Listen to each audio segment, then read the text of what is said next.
will get started because 47 minutes goes by really quick.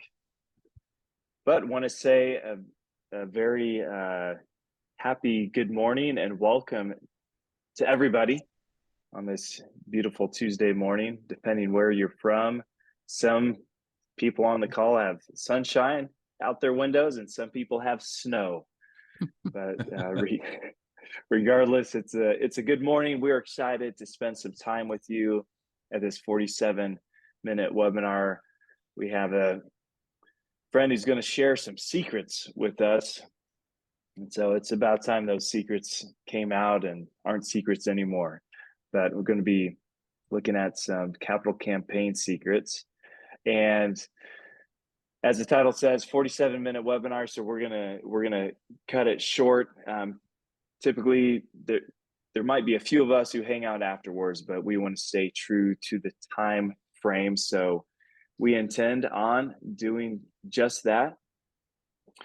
But to get us started, Kent, will you introduce our guest for this morning? I would love to. And I don't know if you knew it or not, but today it's all about Amy. Actually, yesterday was all about Amy. Well, pretty much it's always all about Amy. But I am really pleased to introduce Amy Eisenstein. And if you want to know all of the intricate details, you can go to LinkedIn. Amy has a very long, distinguished career, but I'm not going to tell you about what she does. I'm just going to quickly tell you who she is. And to me, Amy is a brilliant thought leader. And I can't tell you how often when we're in a conversation, either firsthand or in a group situation, I find myself just using that term, brilliant. And I don't use that flippantly. Amy is a brilliant thought leader, and she's also an inspiring business person. And Amy, in the midst of the conversation today, I hope you'll talk a little bit more about Capital Campaign Pro. But to me, this is kind of a selfish thing, but I'll just say that Amy is a faithful friend. And I've been privileged to know Amy since we met in Baltimore, Maryland in 2010, and had no idea that day what might lie ahead. And I'm so happy to share the room and share the screen with Amy. So with that, I'm going to stop my slides. And Amy, if you want to take it from here, welcome to the 47-minute webinar. Excellent. Thank you so much, Kent and Aaron. Nice to be here. Thanks for having me. I do need a favor from you, Aaron, though. I have to say my brain is so hardwired for an hour. When we're at 10 minutes or so, I never, ever go over an hour, but I may screw this up. So when we have about 10 minutes left, give me a signal. Okay.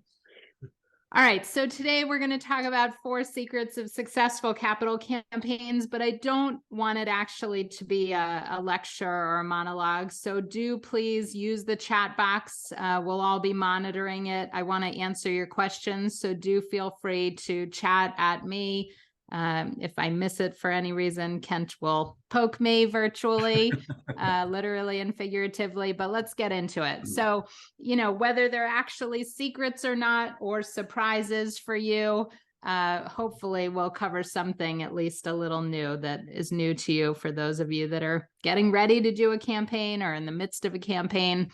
But what we're going to do today is we're going to look at the phases or the timeline of a campaign. I feel like there's always a surprise in there. Unless you've done many campaigns throughout your career, while you may be familiar with public phase and the concept of a quiet phase, I think people are surprised by what really goes on behind the scenes and through a campaign. The second thing we'll talk about is vision, because honestly, with no vision, there's no campaign. We're going to look at staff and volunteers and their roles and responsibilities, and how you should think about setting up your campaign for success. And fourth is donors. We can't have a campaign without donors. So honestly, the reason that we're talking about these 4 things is that this if you don't know anything else, this will get you moving in the direction of a successful campaign. And that's what I want to make sure that there's no secrets about. Okay, so let's look at a timeline. We're going to go through the 7 phases of the timeline as we divide them out at Capital Campaign Pro. So pre-campaign planning. This is where you figure out what your project plans are, what your campaign objectives are, what you're going to be raising money for. Then you're going to be assigning dollar value to your campaign objectives to come up with a working goal. Very often we'll get calls and people will say, well, we want to do a capital campaign for our 25th anniversary, so we want to raise $25 million.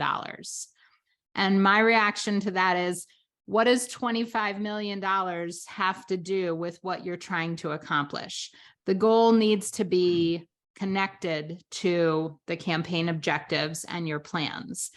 You're going to be doing the first round of your case for support, your first draft of your case for support. Why should donors care? And creating a gift range chart and a depth chart. And we're going to look at all those things in the next 30 or so, 40 minutes. You may be surprised at the long timeline in some of these 3 to 12 months here for pre-campaign planning. You know, everybody sort of starts at a different level of readiness. It depends what you have ready to go. So it can either go quickly or sometimes it takes a long time. Next, we're going to not go into depth today, but I just want to acknowledge the feasibility study phase that takes about 3 months. This is when you test your plan and your working goal, your draft goal with your lead donors. You discuss the case for support and you assess your overall giving potential or their giving potential, your raising potential during this phase. And I have a lot to say about feasibility studies, but that's not going to be the focus of our time together today. But if you're considering a campaign and you're wondering whether or not to do a feasibility study, I would say 99% of the time, the answer is yes. And the reason is that this is an opportunity to engage your biggest potential donors with you prior to officially launching a campaign. So now in phase 3, it's very short. We're just going to look at what we learned in the feasibility study and adjust our plans based on that. We're going to revise the working goal up or down, depending on what your donors told you, and finalize the case for support, again, based on what you heard in the feasibility study, and develop your campaign plan, finalize your plans. Okay. We're just flying through the phases. I just want to give you an overview and then we'll get into the meat. So phase 4 is the quiet phase. This is the phase you probably most people have heard of. This again can take anywhere from 6 to 24 months. And, you know, probably on average, 18 months. 6 is very fast. And hopefully it won't take you 2 full years if you have relationships with some of your biggest donors established already. But it can take anywhere from 6 to 24 months. And this is where you're going to solicit 3 groups. One is those leadership level donors. You're going to ask for your leadership level gifts at the top of your campaign pyramid. You're going to solicit all of your board members, and you're going to solicit any campaign volunteers that don't fit into the top 2 categories, right? Campaign volunteers that aren't giving you the biggest gifts to your campaign or who don't sit on your board. And hopefully with these 3 groups of people, you're going to get to 75% of your goal, give or take. But that's what we want to do in the quiet phase, is we want to raise about 75% of your goal, sometimes more, from these 3 groups of people. Okay, kickoff. So now you've raised 75% or more of your goal. And finally, it's time to officially announce the goal. This is why we say this. Up until this point, you have not published a goal publicly. You haven't done a press release. You haven't done a formal campaign brochure. You've been talking to people one-on-one quietly. While you do have a working goal up until this point, it's not public. You haven't announced it yet. And so you have an opportunity at this point to raise or lower your goal based on what happened in the quiet phase. Let's say, maybe those 3 groups of people, maybe you got to your goal, maybe you raised your goal. And so now you have an opportunity to say, all right, we can raise even more. Sometimes in the quiet phase, something disappointing happens. You don't get a lead gift or 2 that you were really hoping would come in. Some donors that you thought were in didn't commit. And you may have to scale back your project and scale back your goal. And this is the opportunity to do it. And now you're going to have, an official goal, a campaign goal, a press release, kickoff celebrations, perhaps ribbon cuttings or other things. All right, Tony, I see your comment or question. I'm going to read it in just a second. Let me get through. Oops. All right, public phase.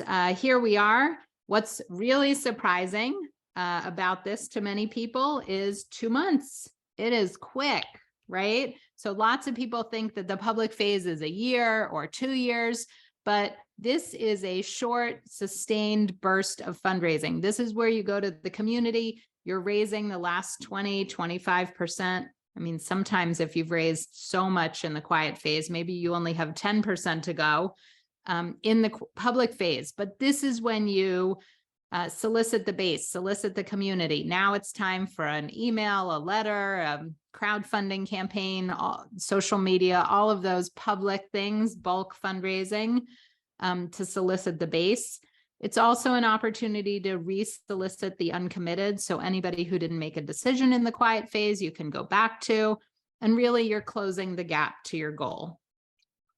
And the 7th and final phase of a campaign, of course, is stewardship. That's post-campaign. You're going to celebrate, express gratitude, send pledge reminders, continue to steward your donors.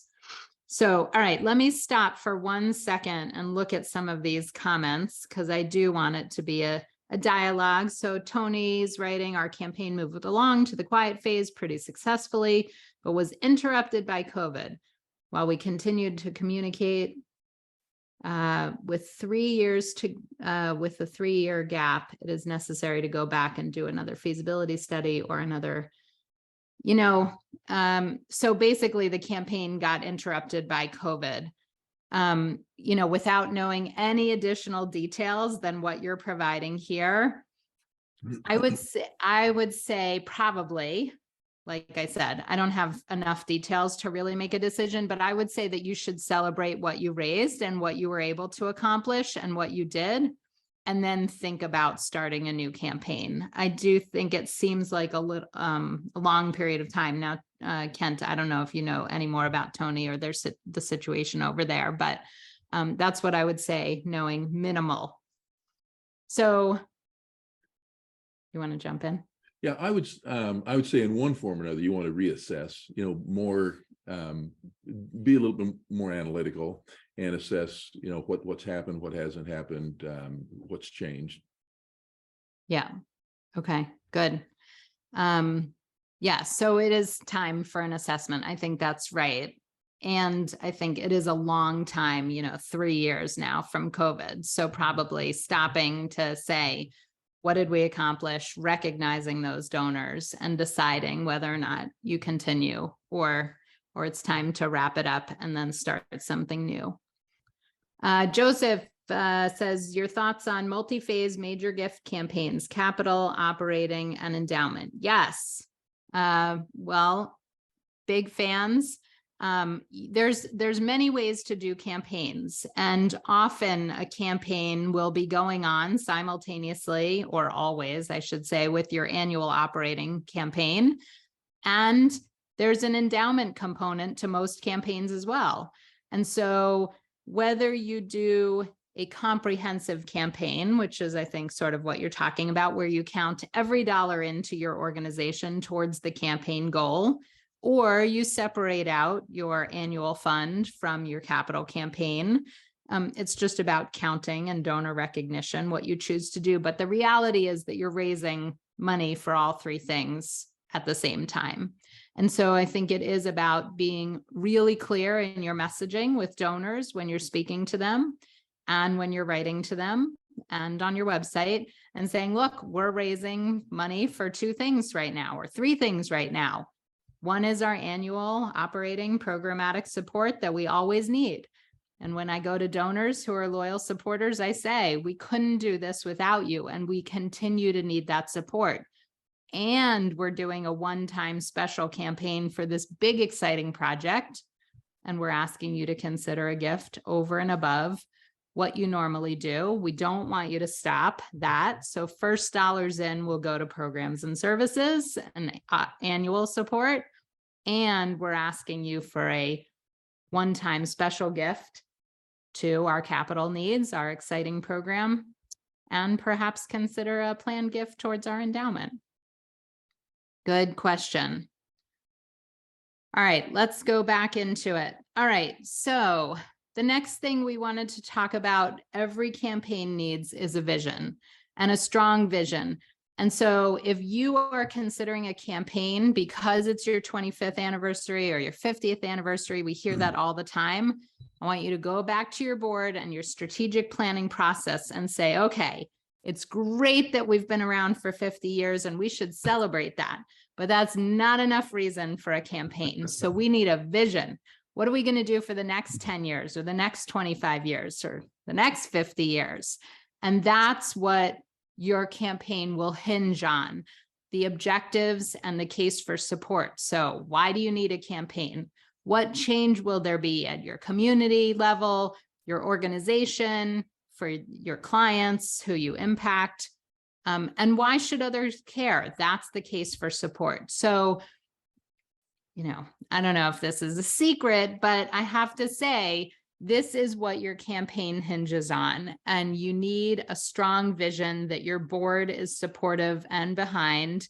And, you know, sometimes campaigns are born out of not enough space, right? You've outgrown your building. You can't serve as many people as you'd like. You have a wait list. So it's a lack of capacity, both staff capacity, space capacity. So sometimes campaigns are born out of that.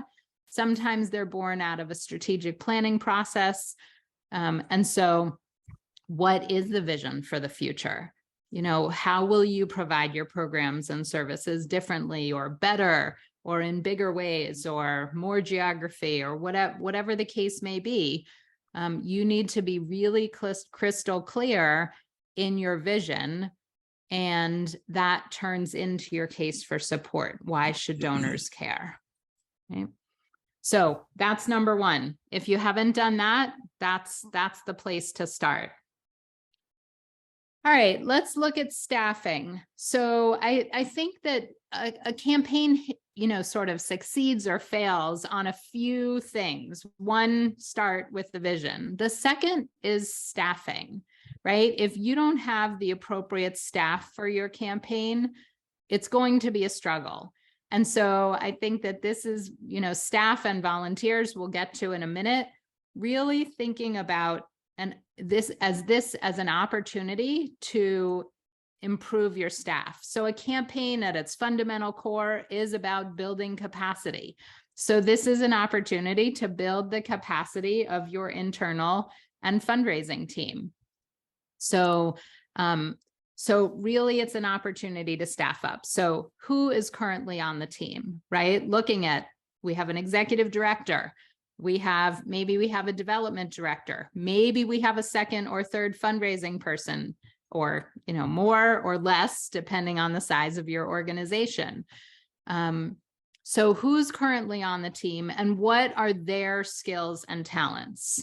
So one of the things that we like to do is ask staff, as you're thinking about a campaign, is, you know, what do we have capacity for? You know, I love it when a board says, you know, you don't need any more staff, just do a campaign with your current existing staff, right?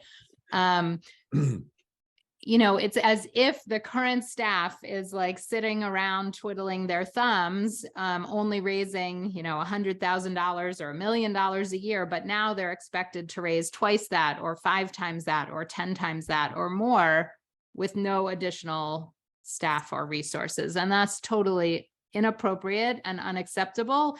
And what it leads is to burnout and quitting. And so we want to make sure that your team is set up right from the get-go to be as successful as possible. Now, the good news is that if you are doing this and planning properly, you are setting up a campaign budget separate and aside from your operating budget. And that's how these new staff members or staff positions are going to be funded. So really, and we use a guideline of 10%. 10% of your campaign goal should be your campaign budget. So if you're trying to raise $1 million, you have $100,000, you really need to raise $1.1 million. So you have $100,000 to invest in your campaign. And that includes everything from consulting to additional staff to donor recognition to brochures and videos. So it's all sorts, everything that you're going to need, infrastructure, technology for the campaign. And over 3 years, you've got 100,000. Now, many campaigns are bigger than $1 million. So, the budget is presumably bigger, but starting with 10% is often a good guideline. So you might be able to hire an administrative person to help with some of the responsibilities of the executive director and or the development director, who will need to focus their time more on the campaign. So really thinking about, let me get back to what can be delegated to someone else. So have your executive director and your development director for a week or maybe 10 days, sort of do a rough sketch of what tasks they do during the week and circling all the things that maybe they don't need to do, that somebody else could do, and figuring out what kind of staff member you need to hire. Is an administrative, I think the go-to thing is like, we need to hire a major gifts officer. But the reality is that they don't have, a major gifts officer is not going to come in and work magic. They don't have any relationships with people.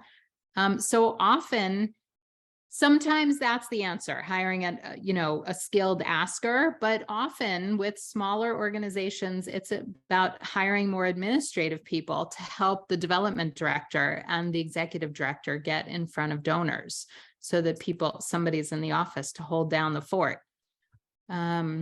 So, I'm one last thing on that, and then we'll move on is, if you ask your executive director to make a list of everything they do for a week or two, and then circle the things that can be delegated to somebody else, if they can't find anything to circle, they're a control freak, right? I mean, that's not good. All right. So what skills are needed to round out the team will help you figure out who to hire. All right. So I know that this is a busy slide, maybe not the best, but I want to give you a picture of volunteers and committee structure, because this is another pillar of campaign success. So let me just stop for 1 second sharing, and then I'll put it back up so that you can actually listen to what I'm saying instead of reading the slide. When you think about volunteers for your campaign, I think a lot of organizations make a mistake of thinking that they need one gigantic campaign committee right from the start. Like, let's recruit, a dozen, 2 dozen, 3 dozen people who are going to support our campaign. And instead, what happens when that happens is you don't have any real roles or responsibilities for them. Ultimately, you end up just sort of reporting out to them, and they don't have any real role or investment in terms of time or energy or expertise in the campaign.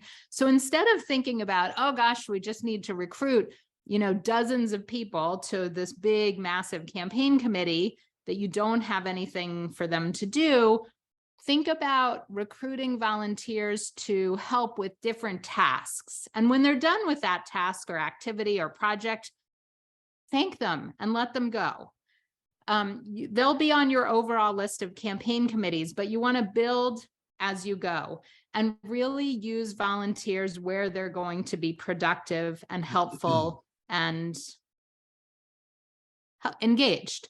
And so if you think about the different phases of the campaign that I started with, the 7 phases, if you have one subcommittee for each phase, and sometimes volunteers will roll from one committee to the next, and that's fine. Think about it as a series of ad hoc or subcommittees.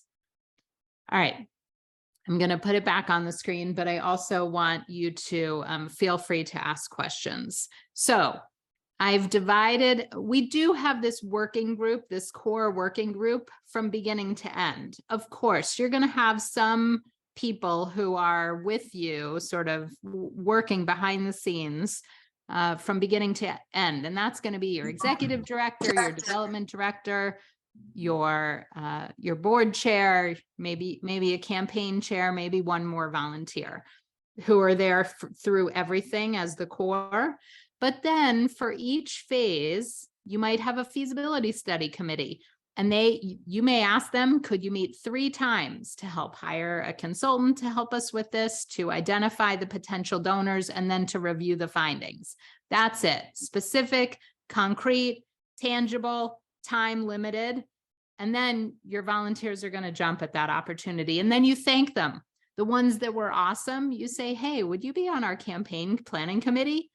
I need you to review the campaign plan once we do it. So recruit another, 3 to 5 to 10 volunteers to give you feedback on the campaign plan. Great. Thank them. When they're done. Now we want people for a leadership gifts committee during the quiet phase who are great at soliciting gifts. Now that's not everybody, right?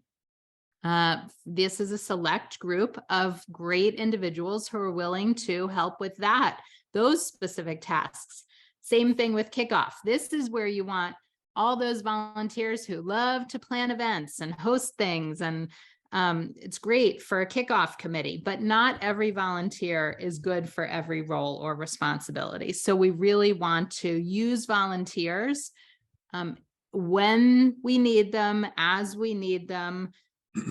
And then you can, all of these volunteers, whether they served for 3 weeks or 3 meetings or, 6 months or 18 months, they all get listed as campaign volunteers. And there's a little less herding cats, believe it or not, because everybody has a distinct role and a specific responsibility.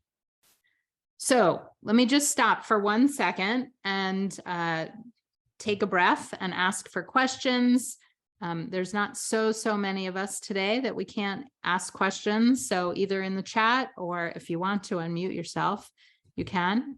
Otherwise. So while we're waiting for that, Amy, I thought you made a great point about not being overwhelmed with the idea of too many volunteers.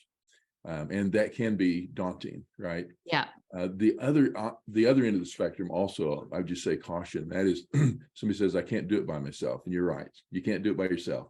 So we need the assistance. And there's so many benefits from bringing volunteer voices into the process. Yeah. So a balance, too few and too many. Neither one of those are the right answer. Yeah, I think that's exactly right. All right. Seeing no questions, I will plug along, but do feel free to stick them in the chat. All right, let's talk about donors. Oh, did we have a question?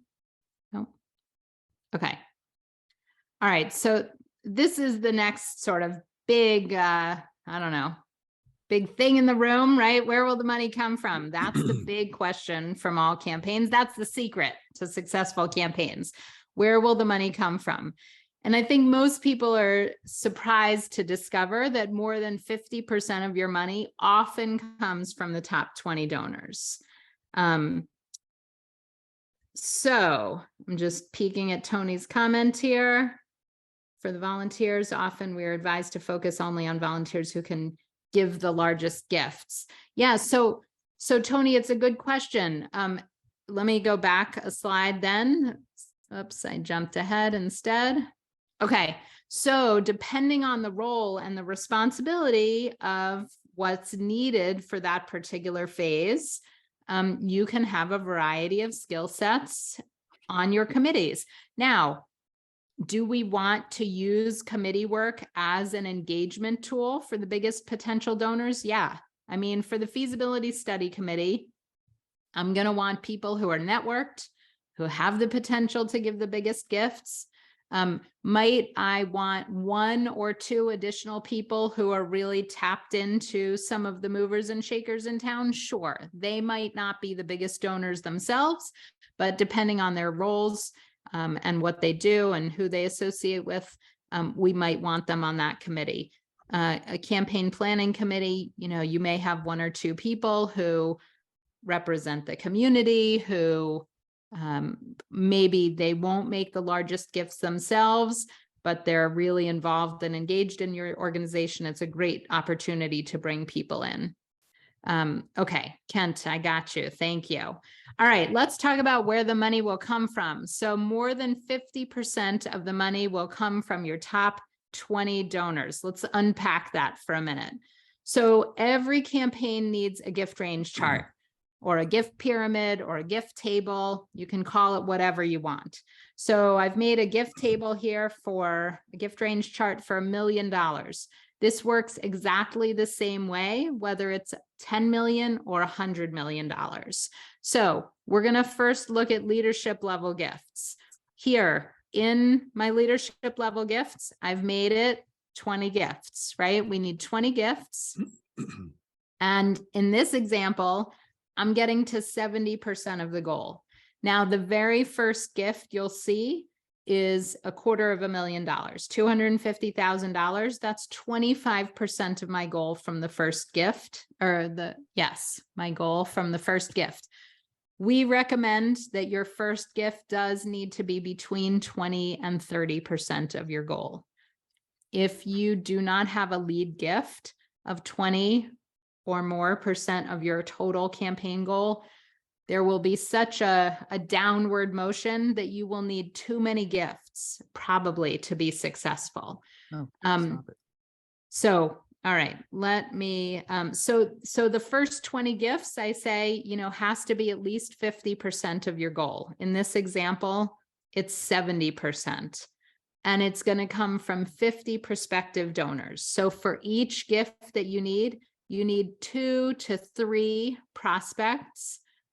Here, the lower the gift size, the more prospects per gift you need, because presumably you don't know those donors as well.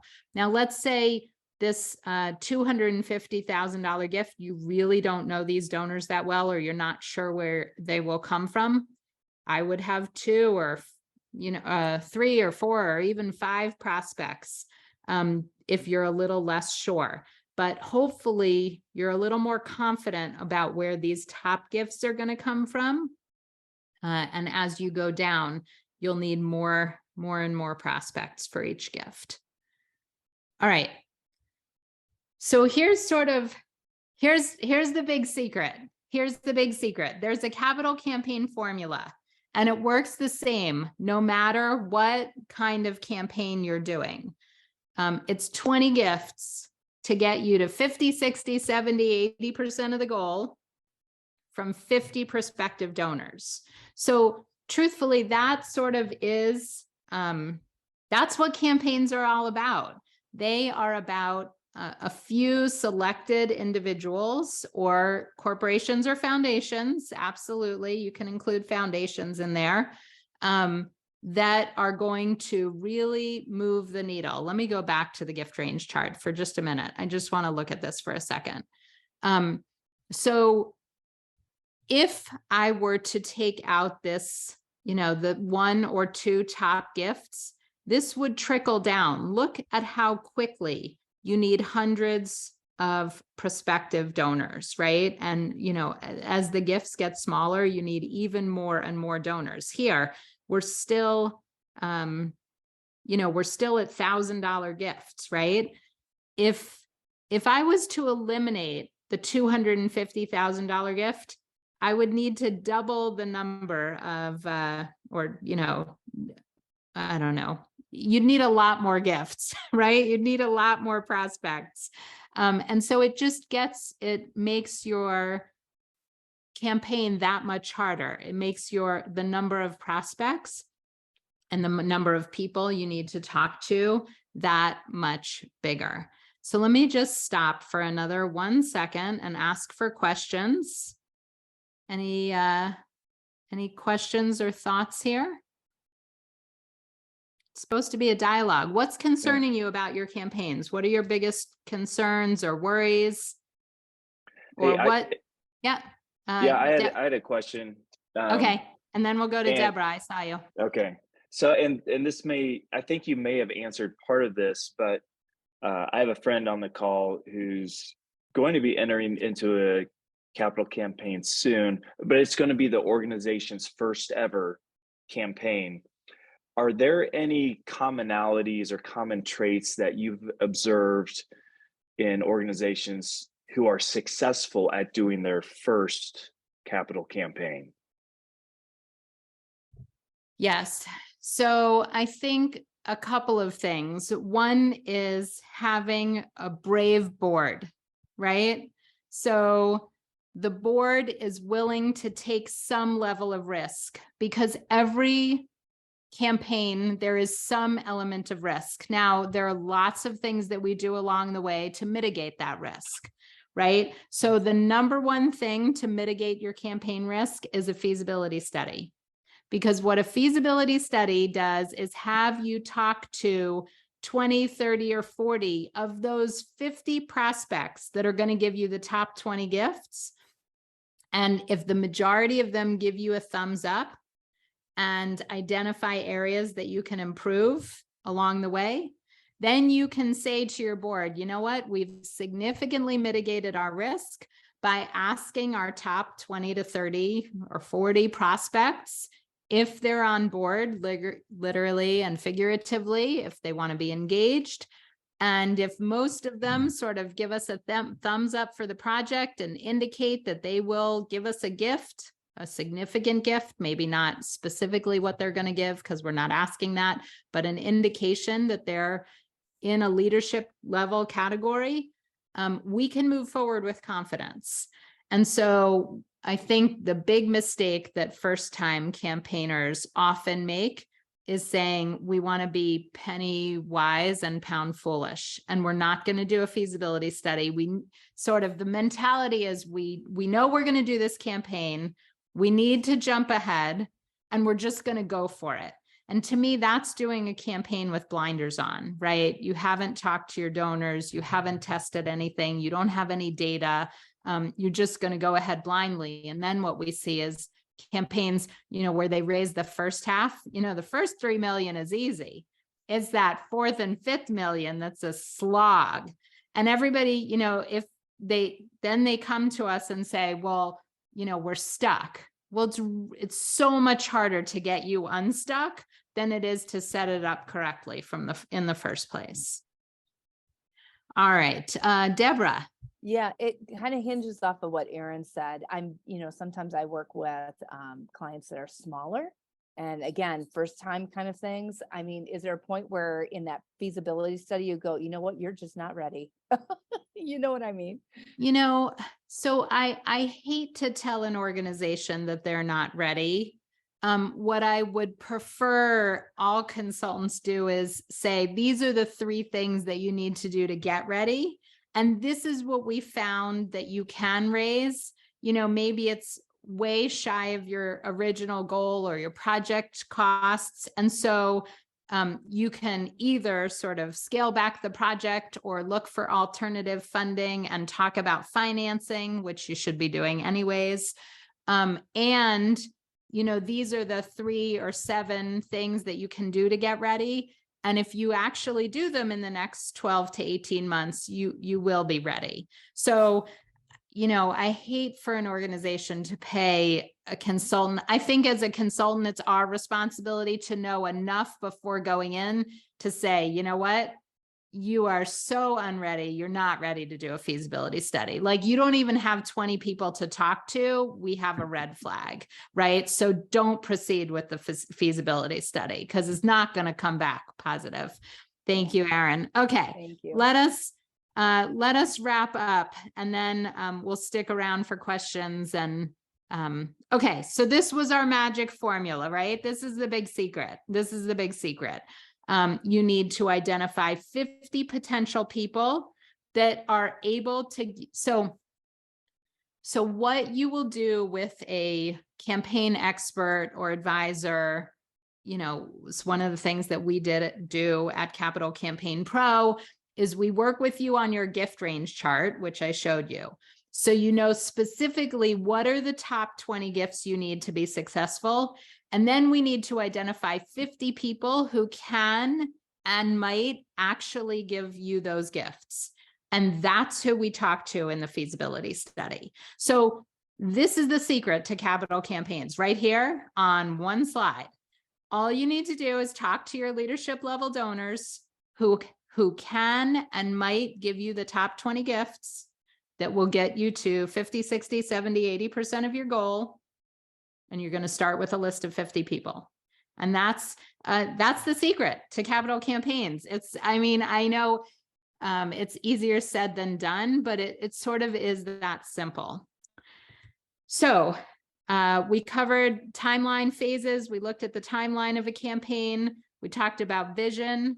That's number one, right? You need a compelling vision, and your 50th anniversary is not a compelling vision for donors. It's exciting. It's nice. You should celebrate and acknowledge it. It's amazing what you've done in the past, but campaigns look forward, not backward. Staff and volunteers are critical to campaign success. You need to be staffed correctly.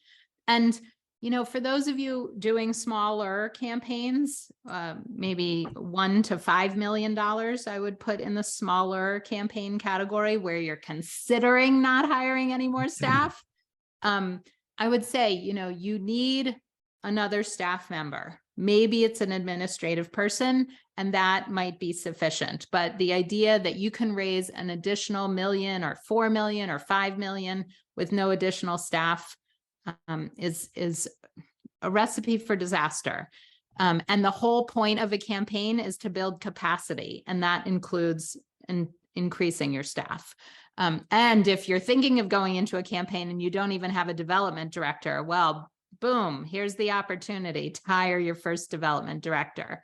And having a volunteer structure and committee structure that works is key to success. And then donors. And that is it. I'll just end and pull this down in a second. But if you want our step-by-step guide, just visit Capital Campaign Pro, and I will take that down and let Kent or Aaron sort of wrap us up. But I'm happy to stick around for questions. Wow.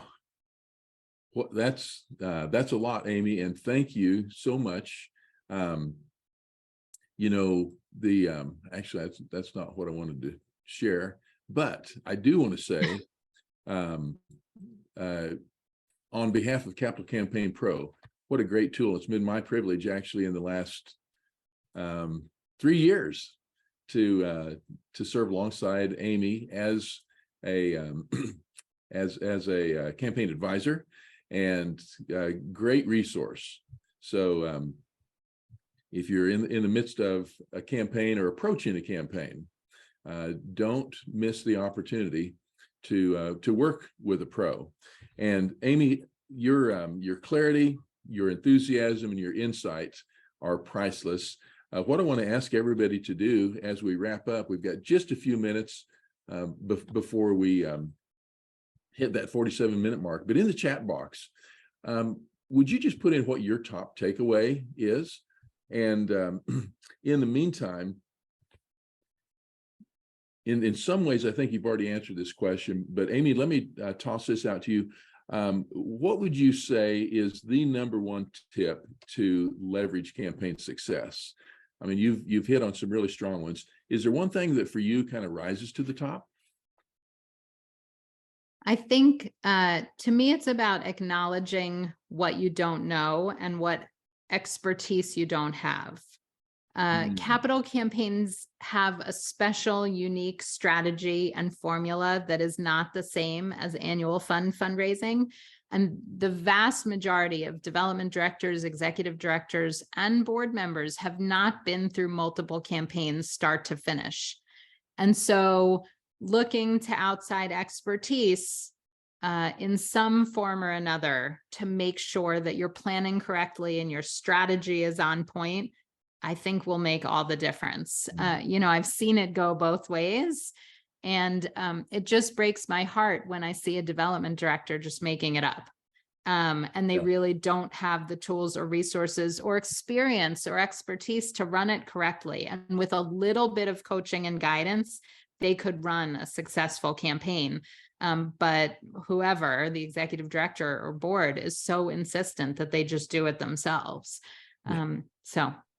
Yeah, excellent. Well, we're seeing several really great responses in terms of top takeaways. And I want to encourage everybody, we're not going to take time to voice those one by one, but please scan them. We've got a couple things there. And you want to wrap us up as we approach the 47-minute mark? Yes. And I just dropped in twice capitalcampaignpro.com in the chat. So as you're continuing to share your top takeaways, make sure you save that link. One of the things I love about Amy is how generous she is with her time, and man, she gives resources. If you text in, get on the newsletter, get on the blog, get on the webinars, she's very generous, and not just on 47-minute webinar, but lots of ways to connect with Amy there. Here's what we have coming up. We have, in about a month, another 47-minute webinar. If you heard Amy talk about your board needs to be courageous and take risks, we're going to be talking about board effectiveness next month with Jim Galvin. You're not going to want to miss that. We also have a couple asking academies coming up. We have the Classic, which does require 2 days in person there at the kind of end of April, but the time is now to start getting the team set up and some of the pre-work done. We also have Asking Academy Express, which is a condensed virtual version of the Asking Academy. That's in May 9th and 10th. So if you're just an individual not working with a team, Asking Academy Express might be right for you. With that being said, we want to just thank you all for your kind attention. We wish you every success in your capital campaign. We apologize for going over by 1 minute. It's a 48-minute webinar today, but we're not going to charge anyone extra, so don't worry about that. It's a 90-second bonus. Yeah, there we go. But Amy, thank you so much. Thank you for having me. Worth every moment. Amy, thank you for being here. Aaron, thanks for leading us through the process. And we look forward to seeing everybody who wants to come back next month. 47 minutes, time well spent. In the meantime, I want to wish you all the very best spring break. And Amy, I hope your snow ends soon. Thank you. All right. Thanks, everybody. Yeah, thank you. Goodbye, everybody.